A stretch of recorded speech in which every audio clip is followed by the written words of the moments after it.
Well, good afternoon, friends, and thank you, Ed. I've been asked, it's all Jane's idea, not mine, but I've been asked to think through with you in the context of this conference on the subject of submission, the rather wonderful story of Abigail. Abigail, her husband Nabal, and their dramatic encounter with David, as you find it in 1 Samuel chapter 25, or a little bit more conveniently on a sheet that I hope you received as you came in. We're going to begin by taking a careful look at that story, the text of the story itself, trying to begin with to put our questions to one side, just for the time being. It's always important for us to do the work of hearing what the Bible has to say, seeking to let it set the agenda for us rather than the other way round. Then we're going to consider a number of questions that you'll see on the second page of that sheet that people sometimes ask about the Abigail story, which may or may not be what 1 Samuel 25 is about. But allowing the Bible to set the agenda for us does not mean that we have to suppress the questions that bother us. We just need to make sure that we're not making our questions what the Bible is about when in fact it is not. Find answers to our questions from what the Bible is saying is what we want to do, rather than pressing the Bible to say what we want it to say, which has all sorts of dangers. Anyway, a little bit more about that later on. And I'm hoping that at the end there will be time for you to raise questions and comments that you'd like to raise, so save those up. We've got a lot to pack in. I'm going to go at a great rate of knots. I hope your lunch doesn't catch up with you too quickly. Let's begin. Verse 1. Samuel died. Now Samuel died, and all Israel assembled and mourned for him, and they buried him in his house at Ramah. And David rose and went down to the wilderness of Paran. Abigail's story is, of course, one episode in David's story. The death of Samuel. This is a critical moment in that bigger story. At long last, you see, the end, at the very end of the previous chapter, even King Saul has now acknowledged that David is going to be king. Samuel's work, it seems, is done. It was clear by now to pretty well everyone, Saul at last, and everyone else, that the man that Samuel had anointed in Bethlehem way back in 1 Samuel chapter 16 will, in God's good time, become Israel's king. But of course, the death of Samuel was huge. It was no surprise at all that all Israel assembled and mourned for him. Samuel had been Israel's judge, prophet, priest, kingmaker, kingbreaker, and it's reasonable to ask what will become of Israel with the death of Samuel. It was a real question in the air. I think we're being told in verse 1 that David was not among the mourners, not because he didn't care, but because Saul was still dangerous. And so we read that David rose and went down to the wilderness of Paran. Paran is way down to the south, well away from Saul's influence, indeed beyond the land of Israel. With Samuel gone, David's life was in greater danger than ever. David seems to have gone to Paran alone. What happened in the wilderness of Paran, we're simply not told. But some time passed.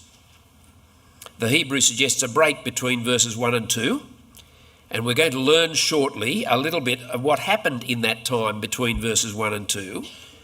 But the next major episode of our story, after Samuel's death, begins with the introduction of two characters. So verse 2, there was a man in Maon whose business was in Carmel. The man was very rich.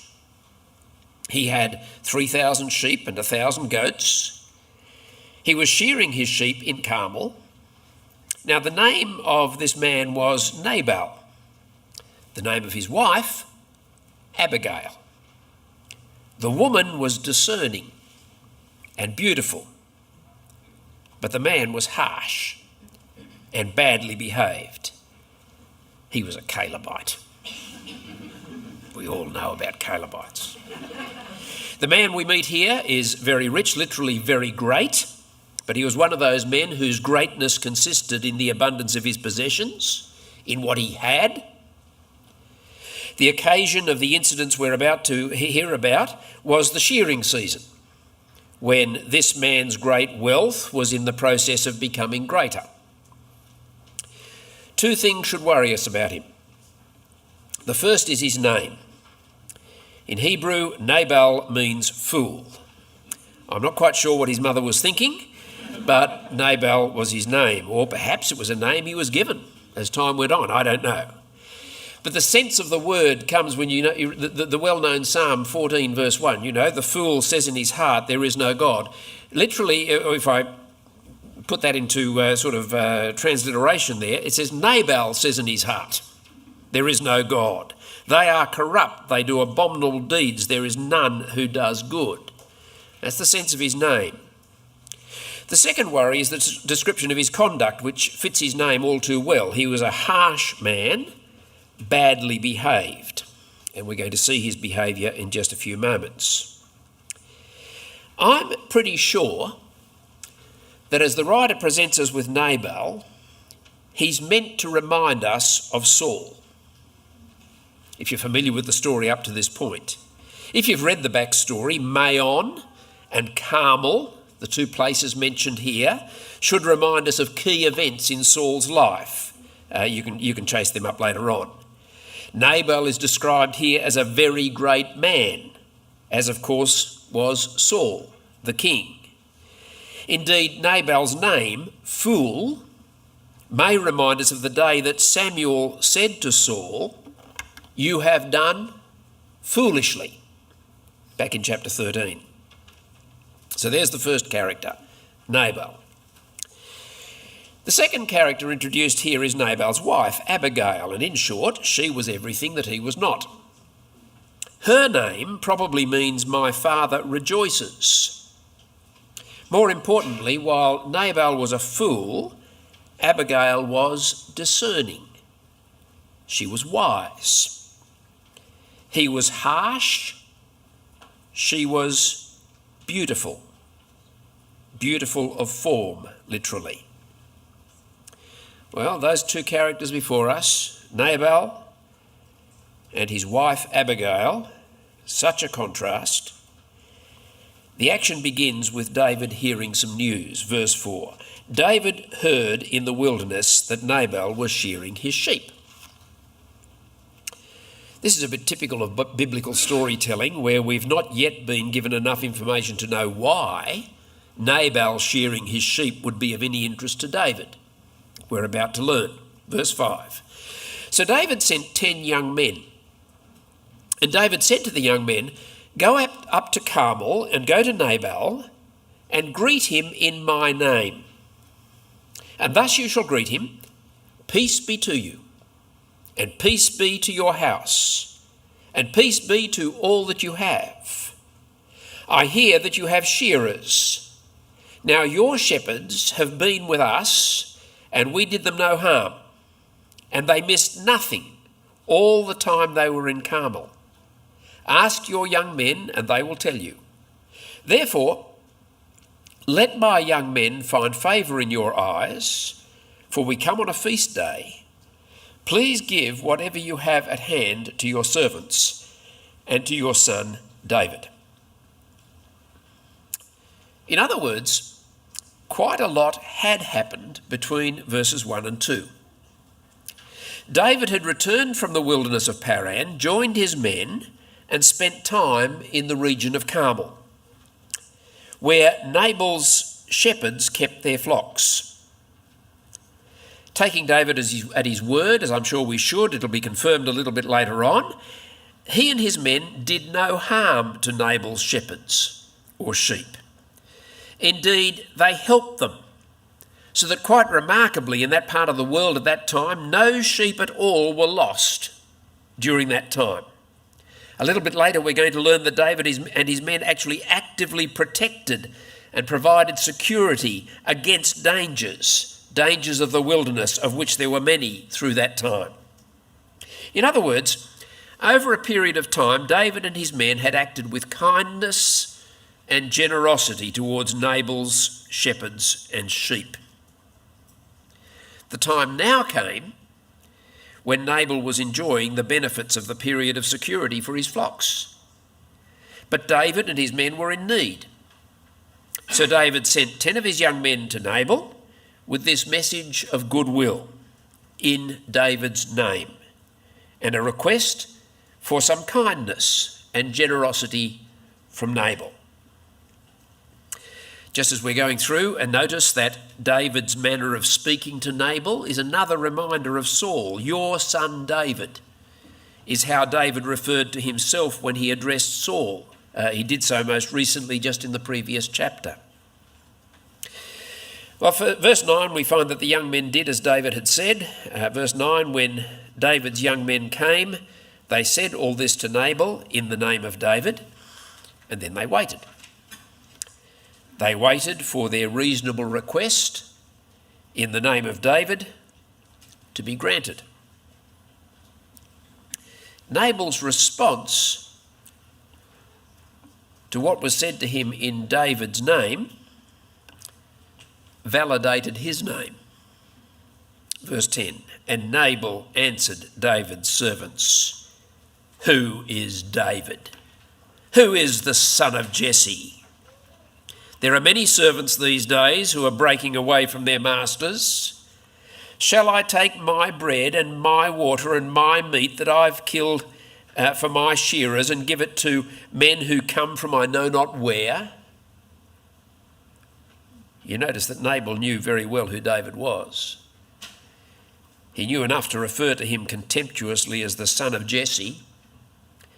Again, a favourite contemptuous phrase on the lips of Saul. He often used that way of addressing or speaking of David. You see, by this stage in the story, virtually everyone in Israel, Saul accepted, loved David. Chapter 18 is the great chapter about love for David that went right through Israel. But Nabal was with Saul. He despised David and he refused him any kindness. Just notice as we listen to his words here that, like many wealthy people, he had a keen sense of his possessions. It's my bread, it's my water, my meat, my shearers. There was no way that he was going to give his possessions to David and his men. Giving is not what Nabal did. So verse 12, David's young men turned away and came back and told him all this.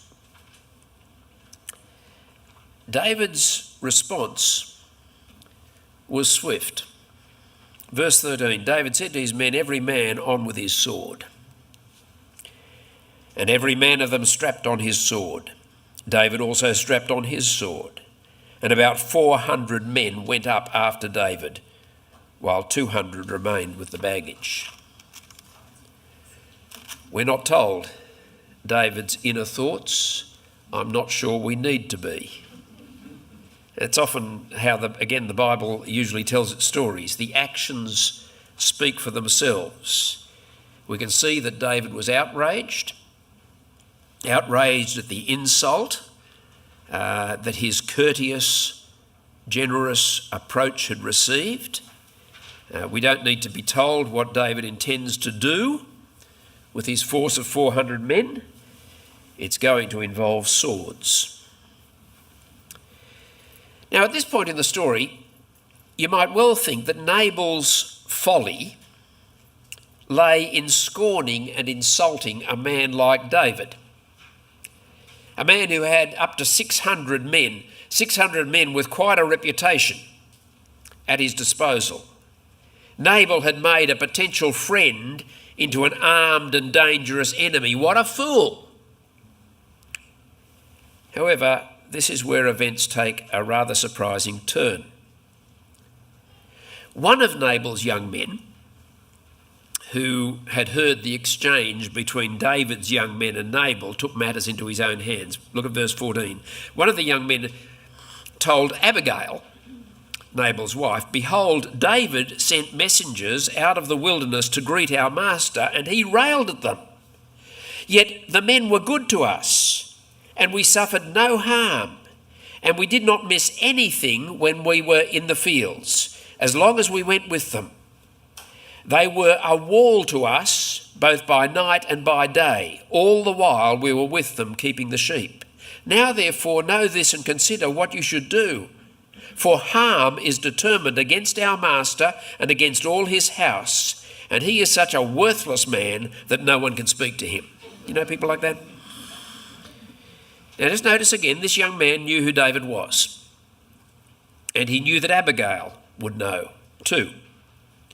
He could see David's good intentions towards Nabal, and he testifies to the truthfulness of David's claim to have served Nabal's interests well. Indeed, he expands on the earlier claim with the image of David's men being a wall for Nabal and the shepherds and the sheep. According to this young man, David had been good to Nabal, verse 15, again reminding us of how David had been good to Saul, an expression that we find a couple of chapters earlier in the account. But the young man also knew the stupidity of his master and appealed to wise Abigail to think of what to do. Well, Abigail quickly grasped the seriousness of the situation and knew what to do.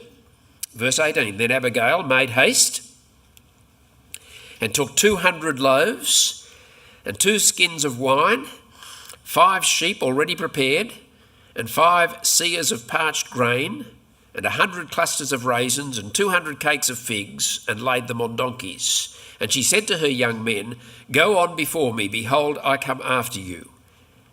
But she did not tell her husband, Nabal." Just as, sometime earlier, Jonathan had not told his father Saul of his plans with regard to David on an earlier occasion. That's back in chapter 14. Again, you see, Nabal reminds us of Saul. Both had a family member who knew better than they did, particularly how to relate to David, but had to hide their intentions. Well, Abigail set out.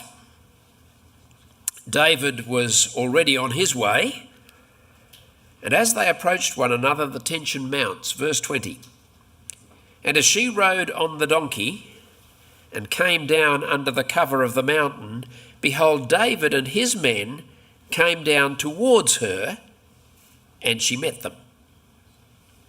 I think it's describing here the way they moved on the mountainside, and for a moment she could see David, but he could not see her.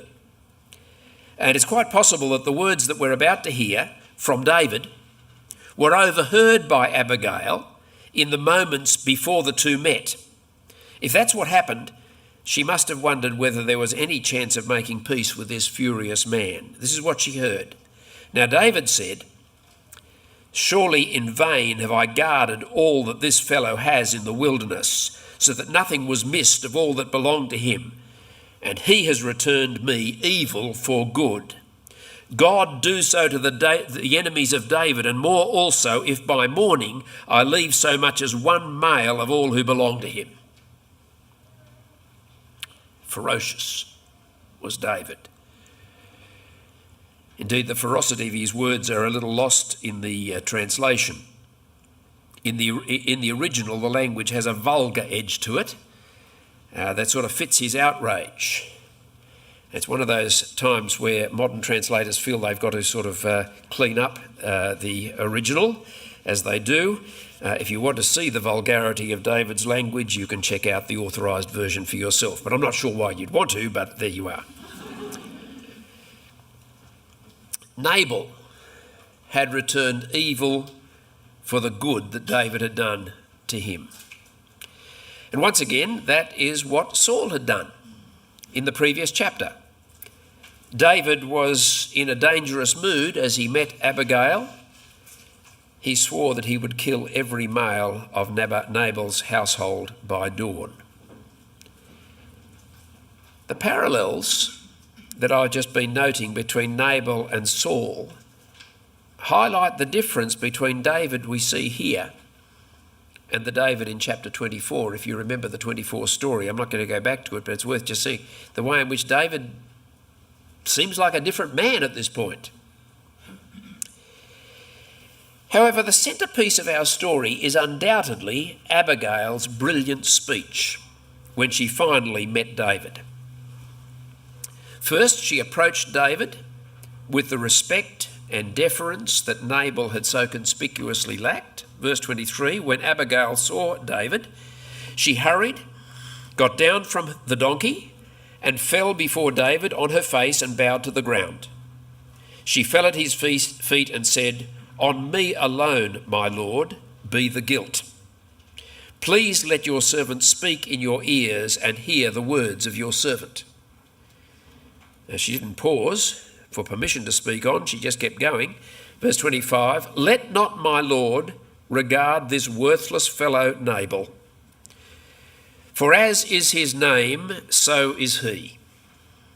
Nabal is his name, and folly is with him. But I, your servant, did not see the young men of my lord whom you sent." So her first plea was that David should give Nabal the attention he deserves, namely none. Fool by name, fool by nature. Now, we may well think that she'll have to do better than that if she's going to turn David from his fury. So she continued, verse 26, "Now then, my lord, as the Lord lives, and as your soul lives, because the Lord has restrained you from blood guilt and from saving with your own hand, now then, let your enemies and those who seek to do evil to my lord be as Nabal." So Abigail's second plea, second appeal, was a prayer based on a very bold interpretation of her interception of David. What she said was, "The Lord himself has kept you, David, from a disaster by putting me, Abigail, in your path this day." She described the potential disaster from which she was saving David as blood guilt and saving himself with his own hand. The rather uncanny thing is that she was describing what had happened to David in the En-Gedi cave in the previous chapter. There too, David had come very close to shedding blood, Saul's on that occasion, and saving with his own hand. Her words, presumably far more than she knew, linked the situation David now faced with the situation he had faced in the cave. Now, since the Lord had kept David from this disaster, Abigail seems to argue, let all David's enemies, including Nabal, I suppose implicitly including Saul too, be dealt with by the Lord. Abigail's third request was that she might be allowed to do the good towards David that Nabal had failed to do. "And now let this present that your servant has brought to my lord be given to the young men who follow my lord." It was Abigail's fourth and final petition that brought her speech to its stunning climax. Verse 28, "Please forgive the trespass of your servant, for the Lord will certainly make my lord a sure house, because my lord is fighting the battles of the Lord, and evil shall not be found in you as long as you live. If men rise up to pursue you and seek your life, the life of my lord shall be bound in the bundle of the living in the care of the Lord your God.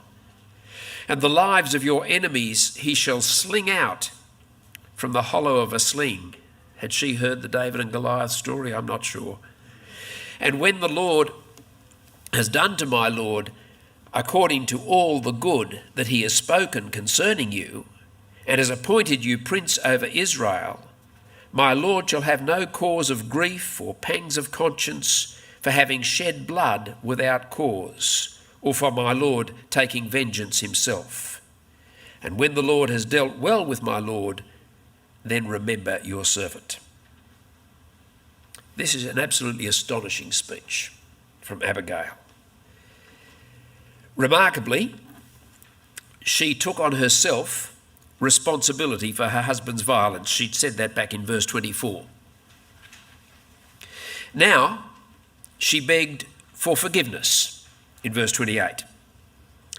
She based her appeal for forgiveness on the most astonishing prediction of David's coming kingdom. You see, the Lord who brought Abigail across David's path that day also inspired her words. Abigail spoke as though she already knew in some detail the promises that God would make some years later in 2 Samuel chapter 7. This little speech from Abigail is the first time in the whole Bible that a sure house for David is mentioned. Indeed, it's the first clear reference to David having a dynasty, having a succession. You see, like Hannah back in 1 Samuel chapter 2, Abigail spoke prophetically. The point of her speech is quite astonishing. She put forward the certainty of David's future kingdom and the security of his dynasty as the basis on which David should now extend forgiveness to her on behalf of her pathetic husband. The connection between those two ideas is not immediately obvious. Why is it? Because David is certainly going to be king, and his kingdom is going to last. He's going to have a son who'll be king. Why is that reality the basis of a request for forgiveness for what had happened there? It lies in the unique kind of king that David was to be. Since he would reign as God's king, he must not be one who sheds blood needlessly or takes vengeance into his own hands. David must learn to be, he must be a man who trusts God. Vengeance is for God to take, a repeated theme that runs right through the scriptures. David must learn to be one who entrusts his life to a faithful Creator while doing good, if he's going to be God's king. And Abigail, with her prophetic word, has been placed in David's path that day for that very purpose. That being the case, she dared to hope that David would remember her when he came into his kingdom. Well, the story now begins to wrap up. Abigail's speech was as effective as David's had been in the previous chapter when he spoke to Saul. David's response to Abigail has interesting echoes of Saul's response to him in the previous chapter. Verse 32, "Then David said to Abigail, 'Blessed be the Lord, the God of Israel, who sent you this day to meet me. Blessed be your discretion, and blessed be you who have kept me this day from blood guilt and from avenging myself with my own hand. For as surely as the Lord, the God of Israel, lives, who has restrained me from hurting you, unless you had hurried and come to meet me, truly by morning there had not been left to Nabal so much as one male.'"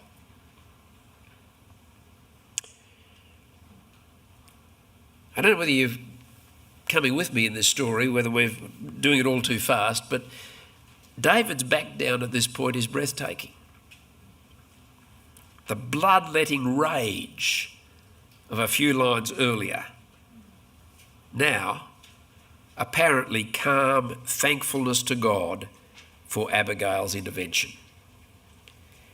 He gratefully acknowledged the wisdom and the goodness of everything that she had said. He recognised the courage of what she'd done. If God had not restrained him, such was his fury that he may have harmed her before shedding the blood of Nabal's men.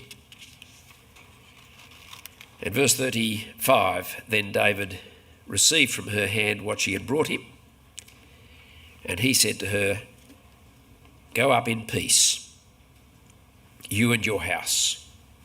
See, I have obeyed your voice, and I have granted your petition." Abigail's action has changed the situation to one of peace. The very thing, you remember, that David intended with his message to Nabal at the very beginning, back in verse 6. Now the story has a kind of epilogue. God did deal with Nabal, and he did care for David. This is what happened to Nabal. Verse 36, and Abigail came to Nabal, and behold, he was holding a feast in his house, like a feast for a king. Like Saul again, you see. And Nabal's heart was merry within him, for he was very drunk. So she told him nothing at all, until the morning light. In the morning, when the wine had gone out of Nabal, his wife told him these things, and his heart died within him, and he became as a stone. And about 10 days later, the Lord struck Nabal, and he died. Nabal received his just deserts, but not from David's hand. Vengeance is mine, I will repay, says the Lord. And he did.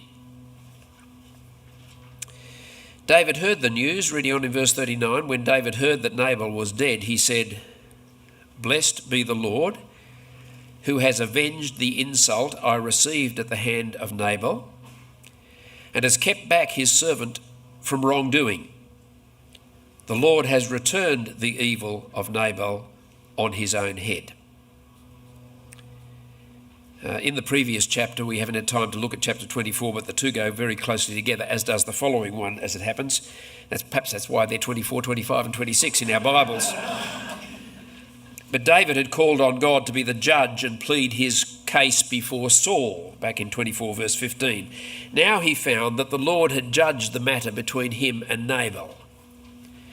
David had been vindicated by the one he must trust to be his vindicator. There is no suggestion that David's attitude in verse 39 is wrong. True, he needed the correction of Abigail's words earlier, but now we hear the words of David after he'd learned his lesson.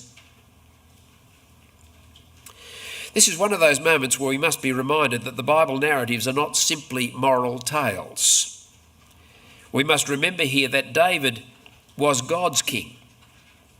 Nabal's foolish behaviour was more than a personal insult to a man. He was scorning God's king. That's why it was big time.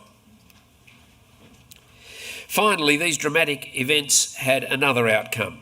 Still in verse 39, then David sent and spoke to Abigail to take her as his wife. When the servants of David came to Abigail at Carmel, they said to her, "David has sent us to you to take you to him as his wife." And she arose and bowed with her face to the ground and said, "Behold, your handmaid is a servant to wash the feet of the servants of my Lord." And Abigail hurried and rose and mounted a donkey, and her 5 young women attended her.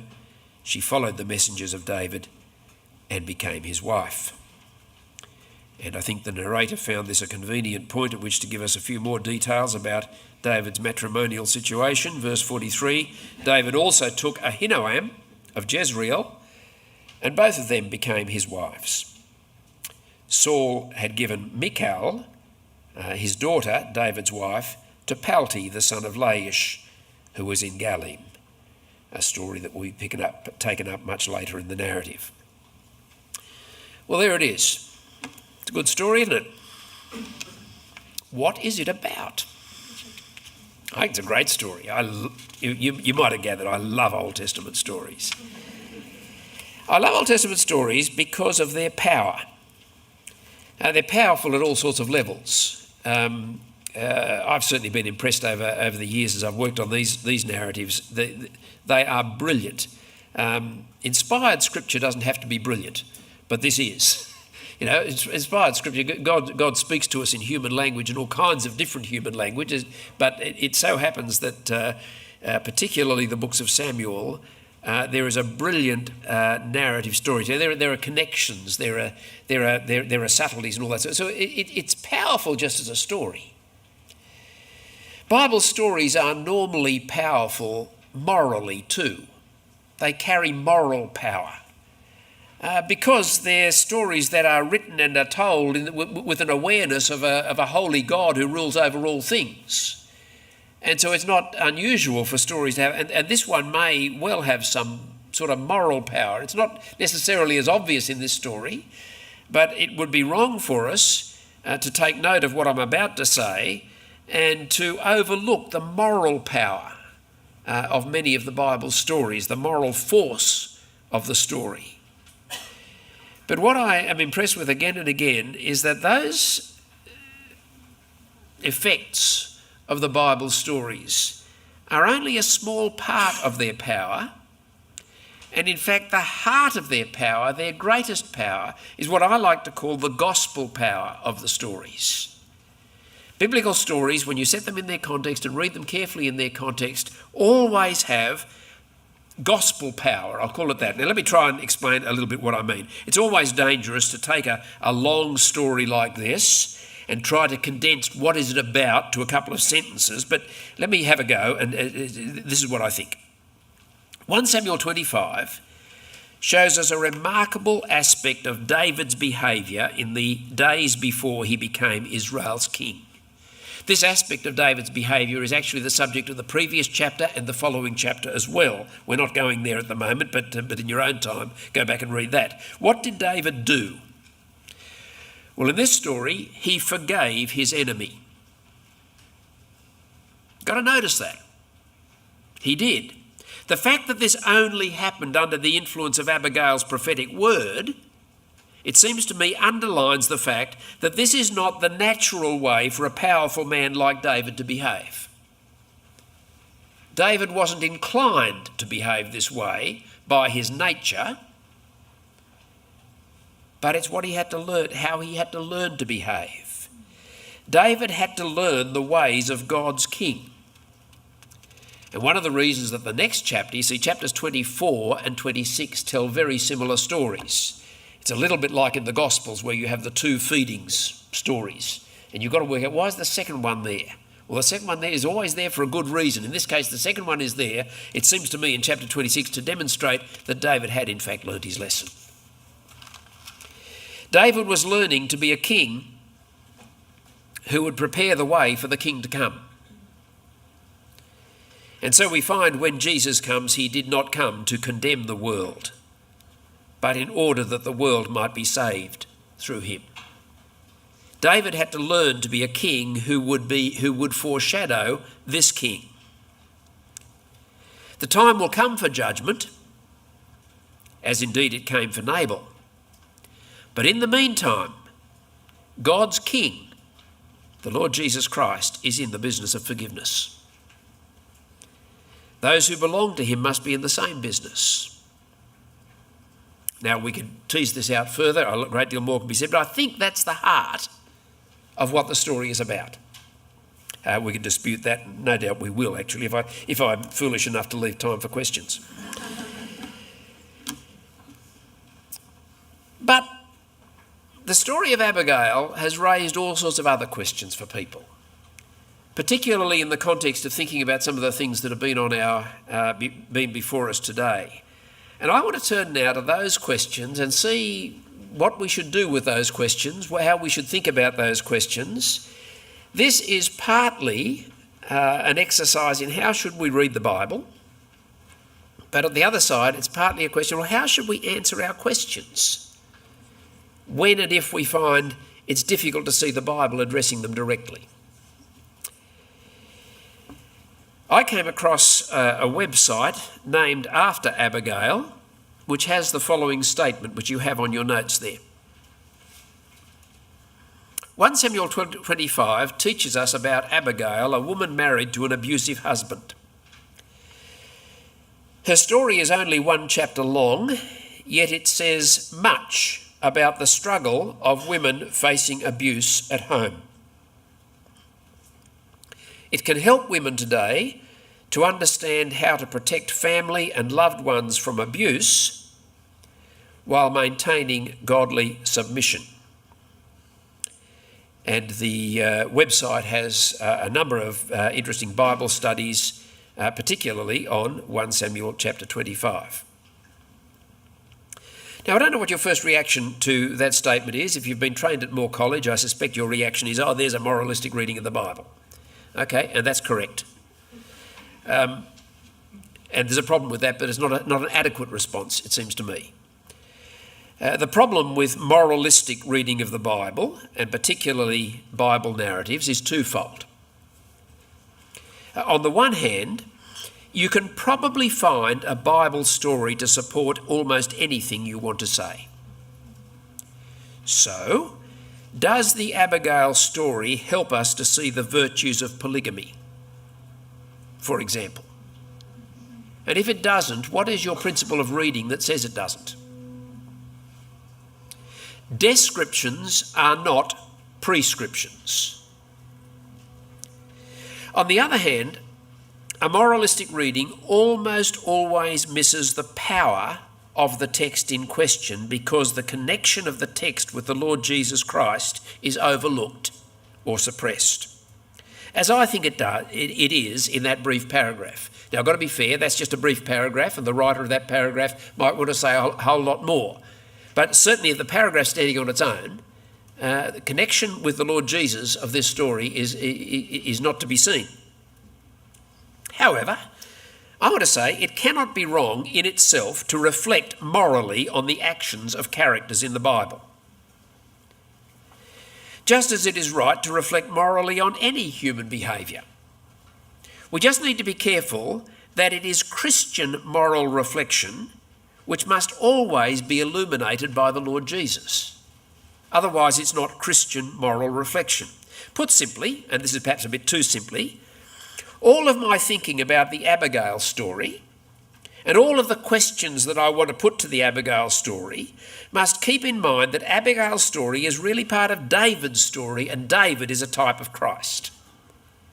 If you let that drop out of your thinking and you look at the story without regard to that, I think you'll lose the power of it. But that must not be an excuse for avoiding questions. It's pretty clear from verse 3 that 1 Samuel 25 is thoroughly positive about Abigail. Yeah? The narrator thinks she's a pretty good woman, right? As I put it, a godly woman with a fool for a husband. It sounded a little bit close to the bone to me, but never mind. There you are. I'm quite sure that we're meant to agree with David in verse 32 when he praised her as a godsend, literally. So there must be things about her behaviour that are commendable, right? And if that is so, what is wrong with looking at her commendable behaviour as an example to be followed? Well, let's see if the questions I've put down, list there, help us. What I'm going to do is work through those questions. I'll make a brief comment on each of them, and then we'll have questions from you. Question 1, is Abigail's story about domestic violence? And I think I have to say no. But Nabal was a brute of a man. But we simply do not know whether or not he was cruel to his wife.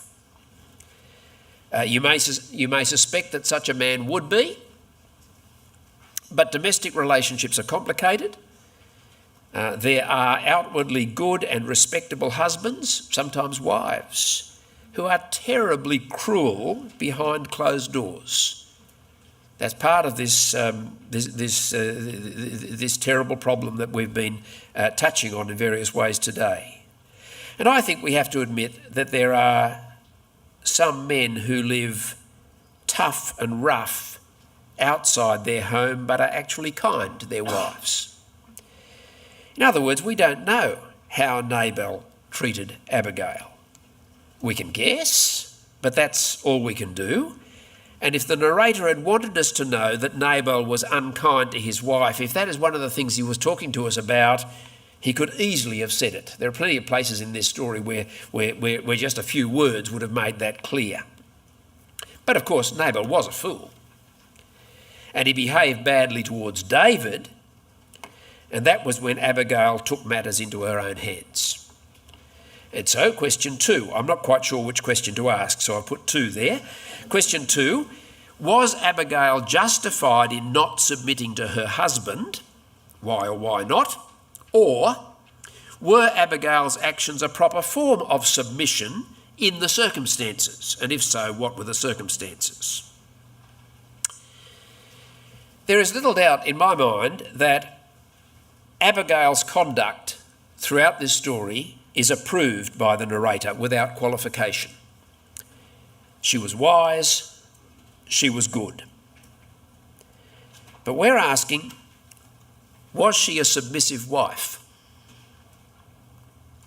Once again, we need to acknowledge that we're coming to the narrative with a question that is not really on the narrator's mind here.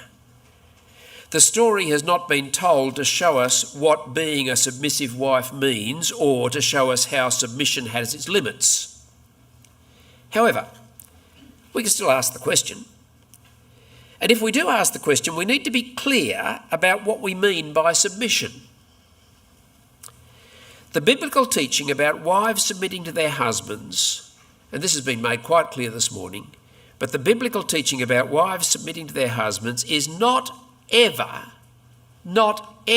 about wives submitting to, supporting or accepting evil actions or words from their husbands. I'll say that again. The biblical teaching about wives submitting to their husbands is not ever about wives submitting to, supporting or accepting evil actions or words from their husbands. And to suggest otherwise is to turn the biblical teaching on its head. I want to be quite clear about this, and particularly brothers among us, be absolutely clear about this. The Bible calls on wives to submit to the love of their husbands. That's what it's about. And I think once you get that, a whole lot of the problems fall away, don't they? The Bible calls on wives to submit to the love of their husbands. Isn't that clear in all of the texts? It's not always simple to work out what that means in particular circumstances. Sure, there's complicated stuff to work out in life. Yeah, that's right. But it never means that a wife ought to submit to the wickedness of her husband. Never, never, never. Does the church submit to the wickedness of Christ? Ever? Okay, we got to be clear about that. And I think once you get that, a whole lot of the thing, what you're called on to do, dear sisters, is to submit to the love of your husband. What a joy. That's why it's like submitting to Jesus, because submitting to Jesus is not submitting to Jesus the boss. It's submitting to Jesus who died on the cross for us. It's submitting to the love of Jesus. What a joy it is to submit to the love of another. And therefore, this biblical call to submission is a joyful and good thing. I'm deeply distressed, as I'm sure we all are, to hear that debate that Mark referred to this morning in the Sydney Morning Herald, that some people seem to think that the opposite of what I've been saying has been taught in some of our churches. Perhaps it has. I hope it hasn't. If it has, I hope we're deeply ashamed. I've got to admit, I've never heard it. I've never heard it. Perhaps it's been taken that way, and I'm really, really ashamed and sorry if it hasn't been clearly expressed enough that people could misunderstand us to be saying such a thing. But perhaps what I've heard isn't a clear guide as to what is being said. But I just come back to it again. The Bible calls on wives to submit to the love of their husbands. That's it. That's what it's about. How good is that? So I would say that if you're thinking that Abigail submitting to Nabal would mean acquiescing in his stupidity and wickedness, that's not the biblical idea of submission anyway. This story is not really about Abigail's submission or otherwise to Nabal, because it's not really about Nabal's love for Abigail. Okay? Maybe you've got some questions there. Question 3. What then do we make of David's submission to Nabal? This is a bit of a change of subject. The submission's still there, but a bit of a change of focus in verses 6 to 8.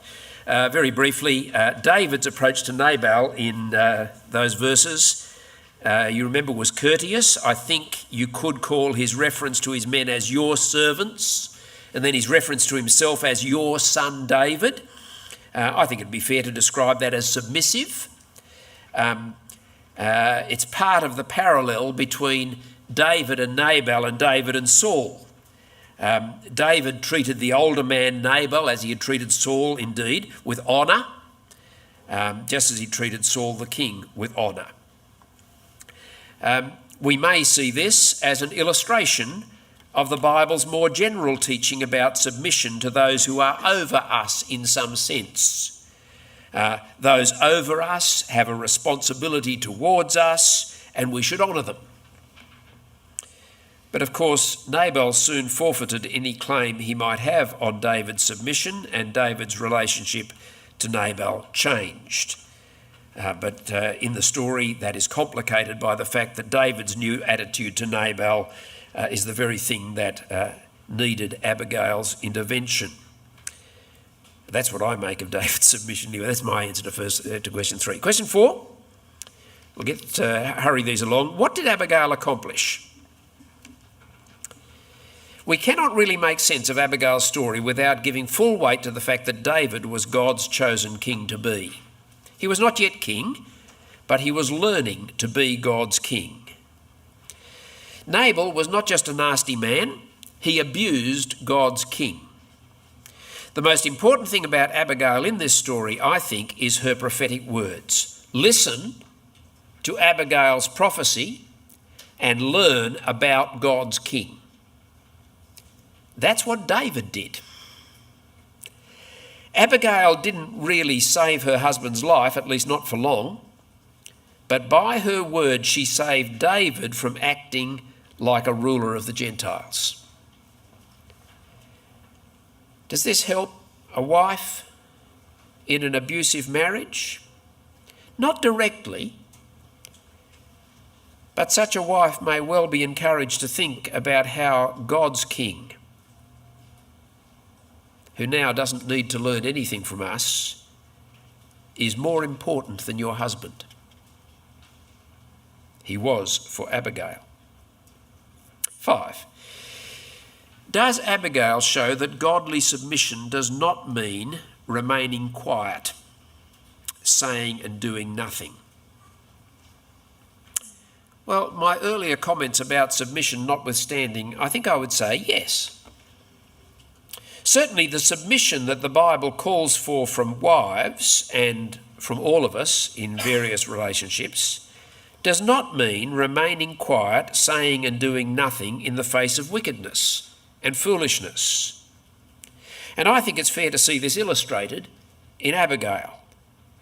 All of her actions, as far as I can see, are her own initiative, even though in this case they were inspired by God. The foolish wickedness of Abigail's husband had to do with his treatment of God's king. I don't think it follows that the only foolish wickedness that a wife ought to do something about is the rejection of Christ. But that's the closest analogy to the Abigail story. And of course, the closest analogy to Abigail's action would be prayer to Jesus for such a husband, without telling him. But I don't think that exhausts the possibilities, and I don't think that the story should be pressed for analogies. 6. Would Abigail have been wrong to remain quiet and do nothing? I think so, knowing what she knew. But does it follow, would any woman faced with the foolishness and wickedness of her husband be wrong to remain quiet and do nothing? Not necessarily. Particular situations are complicated, and no situation will be exactly the same as Abigail's. However, if this question intends to encourage wives in difficult situations to do something about wickedness and foolishness in their husbands, I'd want to do that too. But perhaps Abigail's story is an unnecessarily complicated way to do it. 7, very briefly, the last 2 questions. In what sense is Abigail a model for women today? She honoured God's king. She served God's king. She put her commitment to God's king before her commitment to her husband. She entrusted herself to God's king. 8, is Abigail's submission to David in 40 to 42 a model of a wife's proper submission to her husband? Not directly. She's a model of a wife's proper submission to God's king. Since the church's submission to God's king is a model for a wife's proper submission to her husband, you can get there by this story, but only via King Jesus. Well, friends, there we are. That's what I've got to bring you, and I want to over to questions. I'll repeat questions as you ask them. At least I'll try and remember to do that. If you have any questions to ask or comments to make, I won't repeat the comments, but I'll repeat the questions. Michael. Just taking on from that last point. No, we've got a mic. That's great. Go ahead. Yes, that saves me the trouble. Good, thank you. Just picking up on your last point there, to what extent would the story of Abigail be a type of Christ along the lines of Psalm 2, kiss the Son lest he be angry and you perish in the way? Elaborate, please, while you've still got the microphone. Okay. Abigail comes to the king, who Yes. is angry at those who spurned him and rejected him. Yes. And she kisses the Son, as it were, kisses the king with her prayer and her request and her submission. Yes. And turns aside in that way his wrath, as in Psalm 2, where the kings conspire against the Lord's anointed, and the admonition there to them is kiss the Son lest he be angry and you perish in the way. So she is, what I'm saying, she is a model of a proper response to God's king, even God's angry king. Now, David's not the perfect king here, and his anger was actually had bad things about it here. But she submits to God's king, and through her prophetic word brings the king into line, actually. But to submit to God's king and to honour God's king as God's king is what she does, and yes, it's what the nation should do, what we all should do. So yeah, thank you. Here it comes. Thank you. Thanks for your words, John, on submission to loving headship. Thank you. And certainly that's how I've preached Ephesians 5. To love, not. I'm saying it's submission to love. It just clarifies things a little bit, I think. Loving headship can be loving bossiness, but what you're called to submit to is to submit to the love of your husband. Yeah. Okay. And thank you for that. And certainly that's how I've preached Ephesians 5. I wonder if 1 Peter 3 is more difficult for that, by putting it in the context of the non-believing husband, and as someone raised before, in the context of slaves submitting to unjust masters, but also by using the example of Abraham and Sarah's obedience of Abraham, which when you read the Genesis accounts includes obedience that involves the trust of God when Abraham puts her in horribly difficult situations. I just thought, would you be able to comment on that? Thank you for that. I think I'd like to do some more work on it. 1 Peter 3. The wife of it's a matter, I think, of what the Bible is laying on a wife as her responsibility, and as you say, the call in Ephesians 5 is pretty clear. The call of the wife of a husband who, let's say, a Nabal type husband, is, I think, to be as godly as she can be. To, yes, submit to her husband as far as she can. But it is the love of her husband, Christian or non-Christian husband, that she is called on to submit to. Now, will she suffer in that circumstances for the sake of the relationship? She may well do.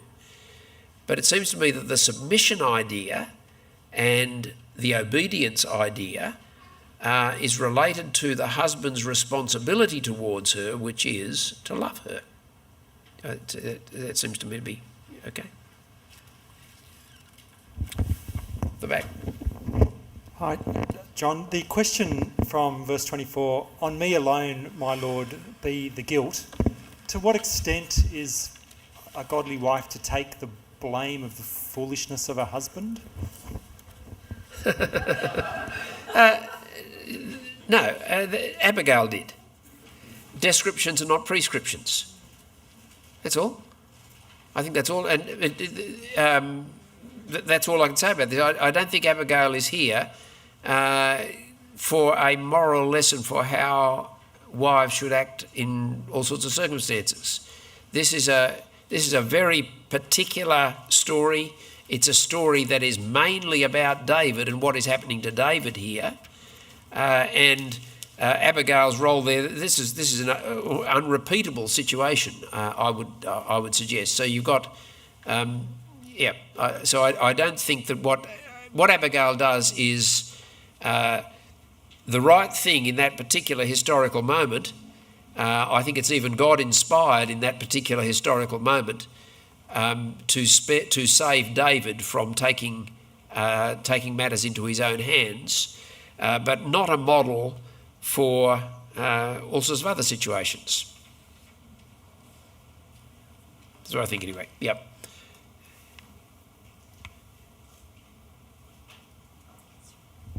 Peter. It just struck me, John, that in the New Testament, when we are told to submit to authorities, we know that that's not an absolute command, because we have the example of the apostles not submitting to the authorities when they're asked to do something ungodly. But I think what you've shown us here is, here's an example of a wife not submitting to her husband when it would be an ungodly thing to do, which shows that the command of submission cannot be an absolute, unqualified command. Is that a fair jump to make? Well, I think that the call. Let me just, for the sake of being provocative, the call to submit to the love of one's husband is an absolute command. I don't think there's any qualifications to that. Okay. In other words, it's not a call to submit in some sort of abstract way any more than any other call to submit is, unless our call to submit to God is like that. That may be a unique case, but no call for human beings to submit to one another has no further qualification. And I think that all calls to submit one human being to another is of the same character. So to submit to the government, if you like, it's not quite the right language for government, is it? But it's to submit to the love of the government. The government has a responsibility to care for us, and we're to submit to that, and therefore obey the road rules, obey the laws of the government. But if the government calls on us to participate in an unjust war, we would be right to be conscientious objectors or whatever. So because that action of the government is not caring for us, So the principle that we are called on in our submission to one another to submit to love, it's still a demanding call, because it's a call to forego independence and embrace dependence, which is the way in which human communities form. One of the greatest problems of our age, I think, is the glorifying of independence, and personal independence being the God that we pursue and the ideal, to be independent of all others. Then community will break down. The Bible's call is mutual dependence, but it's not a dependence on bullies. It's not a dependence on bossiness. It's not a dependence on somebody who has rights that I don't have. It's a dependence on one who loves me. Thank you. Thank you. It's coming.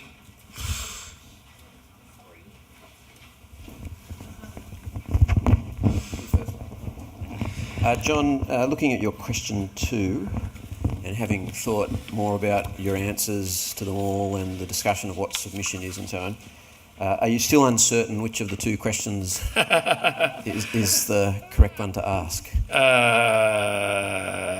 It's just not about that, it seemed to me. I don't think she's either submitting or not. I don't know. Because it's not about his love for her, I don't know where. I just don't think it's the right language for what she was doing. It wasn't an action of submission or non-submission. It was an action of obedience to God, or it was an action of submitting to the king. It was, it was an independent action, wasn't it? But it wasn't an act of rebellion against her husband's love, so it wasn't a failure to submit. Nor was it an action submitting to her husband's love, and therefore, so I just think that the question is bringing the wrong categories to the story. I think. I recognise it's not normally done to make comments, so I'll No, go ahead. Yeah. You have filled out the New Testament's phrase as submitting to love in the sense of the word submit alone, meaning to acknowledge the direction or initiative or the honour deserved by someone, honour that might ordinarily be due to someone. I find it hard to read any submission here, and I think she's justified in not giving it. That is, she speaks of him whom she should be able to speak of in wonderful terms as a complete moral failure and idiot. She explicitly, accurately runs him down that way, and she undermines, she reverses the very thing he said he wasn't going to do. She takes the property, which in his world belonged to him, and does the opposite. So I would say, I guess my answer is she doesn't submit to her husband, and she's right not to do it. And the first question, the first way you said it, is a reasonable way of approaching it. Okay, thank you. Thanks, Andy. That's fine. I just don't think that I would use the language of submit. I don't think her relation. It's a sort of independent action she's taking. But anyway, thank you for that point. Yes, thank you. It's just a question on a word that's used in verse 35. It sounds like a strong word, where David says, I have obeyed your voice. It just seems a bit strange that he is obeying hers. It's exactly the same language that would be used of God answering our prayers. Okay. It would. In Hebrew, the word for obey is to hear, with a preposition following it. In other words, if you hear properly, you obey. And so, in other words, it's not a word that would only be used of a subordinate to a superior. Whereas our obey language is usually that. We obey people who have the right to command us. Just as our prayers aren't commands to God, yet he hears us, so here. I have obeyed your voice. You could translate, I've listened to your voice, I've heeded your voice, would be just as good a translation there. Okay. In verse 18, could you please clarify when Abigail makes haste and runs off to try to act? So is that because she's concerned for David's actions, or she's trying to protect the house and the master? She is, I would have thought, both and. She is terrified that God's king, or the king, David is known throughout Israel now, and well known, not just as a warrior, but as the man who is going to be king, and that God has chosen to be king. And so and her family is facing his wrath. And so, yes, she's concerned about her family, but she also shows that she's concerned about the wrong action of her husband towards God's king, and she acts to reverse that. Yeah, thank you. I think we're about done. Would you join me in thanking John?